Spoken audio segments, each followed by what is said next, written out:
Place à l'invité de ce journal, l'homme qui a fait près de 13 000 km à moto, Ouagadougou, Marrakech, Ouagadougou, le motard Julio Bazi est sur ce plateau. Bonsoir. Bonsoir, monsieur. Merci d'être venu. Julio Bazi, vous êtes un motard. Je le disais, pourquoi vous êtes venu avec ce casque-là, Julio Bazi? Alors déjà, la raison pour laquelle j'ai apporté le casque, parce que je suis venu à moto. Je suis venu à moto et la raison pour laquelle je suis monté avec le casque sur le plateau, c'est pour faire passer un message aussi sur la sensibilisation sur le port du casque qui est super important. Donc c'est un peu sa présence aussi avec moi sur le plateau ce soir. D'accord, sensibiliser sur le port du casque, mais ce casque-là aussi, il a été votre fidèle compagnon pendant plus de 40 jours, 13 000 km parcourus. Ouagadougou, Marrakech, Ouagadougou, vous avez traversé près de 8 pays. Exactement. Vous êtes rentré à Ouagadougou il y a 48 heures ce dimanche. Comment vous vous sentez? Alors, contre toute attente, beaucoup pensent que je suis fatigué. Et il faut noter que ce matin même, j'étais à la salle de sport. C'est ça qui m'a le plus fatigué. Sinon, le voyage, moi personnellement, je n'ai pas vu ça épuisant parce que vu que c'est quelque chose que j'ai aimé, que j'ai fait avec amour et avec passion, je n'ai pas senti cette fatigue-là. Mais c'est juste une grande satisfaction de joie et d'accomplissement que je ressens actuellement. Pour vous, c'était tout simplement un défi qu'il fallait relever, mais aussi en pratiquant votre passion qui est la moto.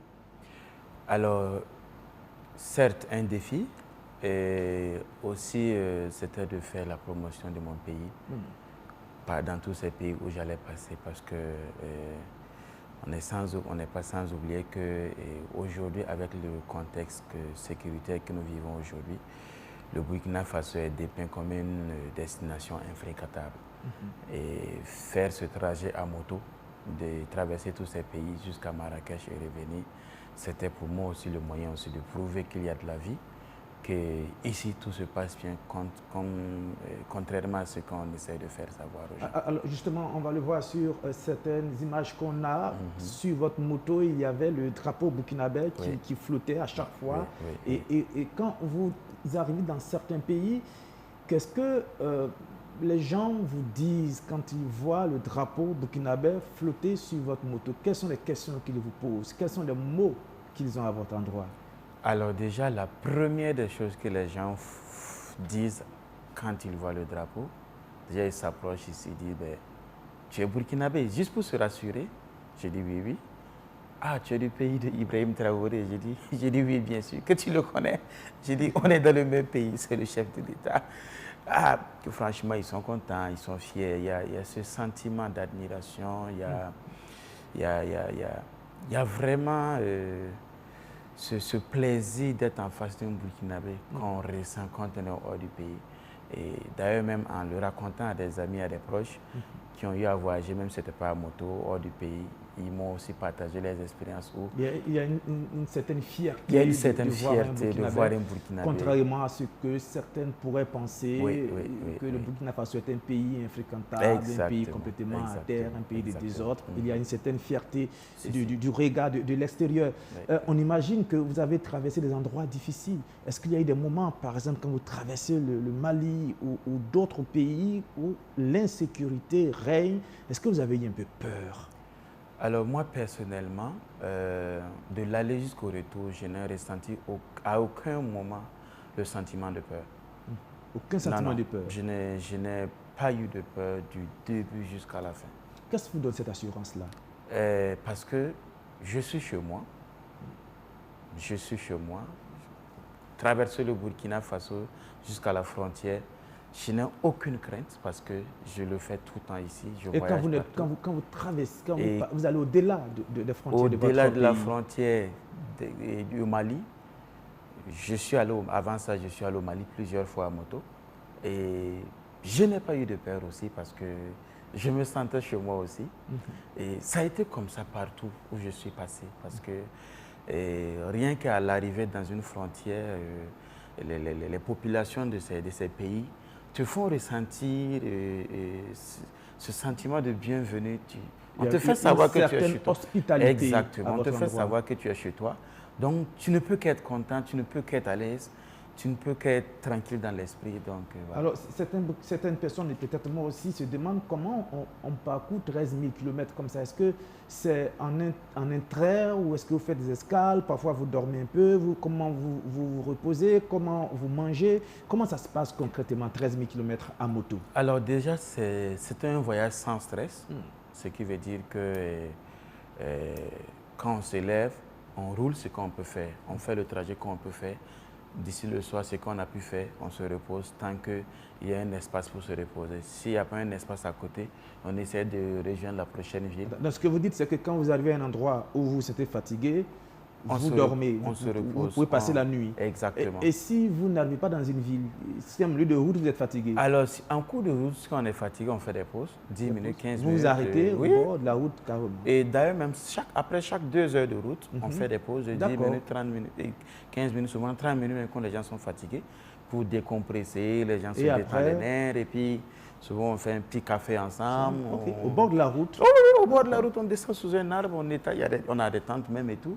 On essaie de vraiment profiter, quoi, le temps de faire nos petits montages vidéo qu'on a filmés, se conseiller sur le trajet. Et après, vous reprenez la route.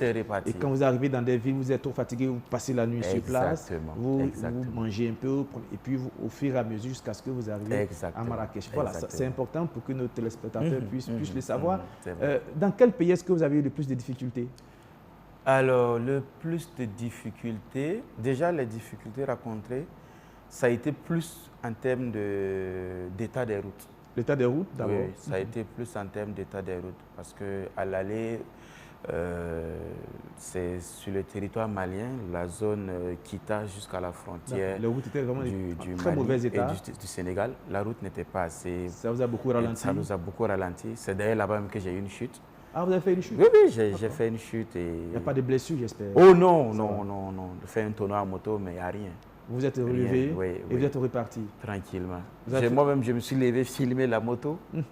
Snappé tout le monde, les autres qui s'inquiétaient. J'ai dit non, il n'y a rien. On est protégé. Et puis, voilà, on a la main de Dieu aussi qui nous accompagne. C'est la foi qui parle en ce moment. Exactement. Et vous êtes allé jusqu'à Marrakech. À Marrakech, vous avez participé au festival de Mota, Road to Marrakech. Exactement. Ça s'est bien passé? Ça s'est super bien passé. Et franchement, le Maroc est un pays très, très hospitalier. Franchement. Et d'ailleurs, même, c'est le seul pays où on a traversé sans payer de laisser-passer à la frontière. D'accord. Arrivé, on a pris nos passeports, les formalités, scannage de la moto, et c'est reparti. Et franchement... le festival s'est bien déroulé? Le festival s'est super bien passé. Vous avez bien représenté le Burkina Faso? Très bien d'ailleurs, parce que sur place, je suis allé trouver mes frères burkinabés qui m'attendaient, parce que des motards burkinabés qui ont fait le trajet en avion, compte tenu de leur carnet d'adresse et carnet de leur agenda chargé, donc c'était compliqué de faire le trajet par la route, comme ce que j'ai fait. Et on était ensemble, on était plus d'une quinzaine sur place, et on a sillonné aux alentours de Marrakech. On est même allé on a même roulé sur la montagne où il y a eu le tremblement de terre dernièrement.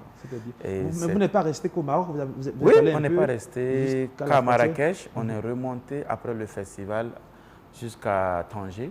Précisément remonter vers la frontière de l'Espagne. Jusqu'à la frontière de l'Espagne? Oui. Mais vous n'êtes pas arrivé en Espagne? Non, mais on était arrêté à un endroit où il y avait les drapeaux même de l'Espagne qui étaient là. Parce qu'il faut noter que beaucoup ne savent pas que sur le continent africain, il y a un espace qui appartient à l'Espagne, la zone Ceuta. Donc, et après, vous faites le trajet retour. Mais au retour, vous êtes passé par la Côte d'Ivoire? Oui, mais avant d'arriver à la Côte d'Ivoire, à partir du Sénégal, on est rentré en Gambie. D'accord. Un super beau pays anglophone.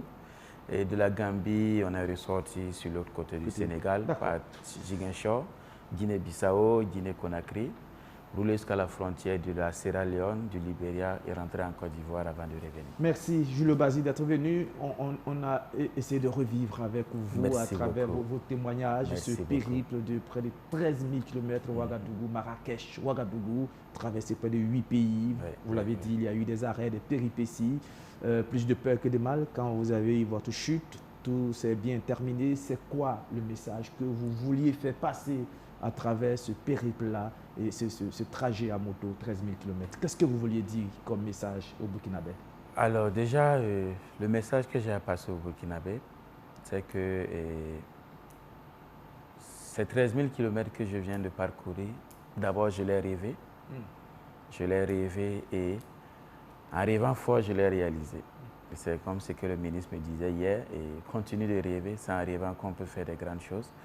Alors dire à tout un chacun et tout ce que chacun peut faire pour élever le nom de ce beau pays, pour faire savoir qu'il y a de la tranquillité, qu'il y a de la vie ici, que chacun fasse sa part de responsabilité, que chacun prenne sa part de responsabilité, et on verra que les choses vont beaucoup avancer. Parce que après ce voyage, dans tous ces pays où nous avons traversé, ils ont tous eu des délégations qui sont prêts à faire le trajet à moto pour venir au Burkina aussi. Donc c'est déjà un grand pas. Et nous voir sortir à moto ont permis à d'autres personnes de savoir qu'on peut le faire. Donc eux aussi vont le faire en retour pour d'autres événements aussi. Merci Jules Obasi d'être venu sur ce plateau. 13 000 km à moto, vous êtes là, vous allez bien et vous êtes venu avec votre casque, vous l'avez dit. C'est un exemple pour montrer à tous ceux qui roulent à moto, que ce soit les motards ou même les petites motos, il ne faut pas sortir sans casque. Portez vos casques.